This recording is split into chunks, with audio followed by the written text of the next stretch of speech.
bottom numbers here, we're just going to take it one step at a time. This negative 3 is going to distribute to every single part of this. And when it's a coefficient, it's just going to become an exponent of the coefficient. If it's a power to a power, we'll multiply those powers together. So my first step would be to take 4 to the negative 3. 2 times negative 3 would be x to the negative 6. And then multiplying this exponent by this exponent gives me y to the 9th.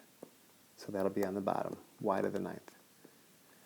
Now, we'll deal with each other thing separately. I got a lot of negative exponents here. Can't really have that. So both this and this will have to move to the bottom of the fraction, leaving nothing on top. So when there's nothing left on top, do kind of keep in mind that we are dealing with multiplication in all these aspects. So we can put a 1 times here to remind us that there is a 1 times all the stuff, or you can just remember that if everything comes off the top, you still have a 1 on the bottom. You still have a 1 there. So that 4 to the third will come down, put the number first. I would put the variables in alphabetical order. So x to the 6 is on the bottom as well, and so is y to the 9th. And then the very last step here is just to figure out what 4 to the third is. So 4 times 4 would be 16.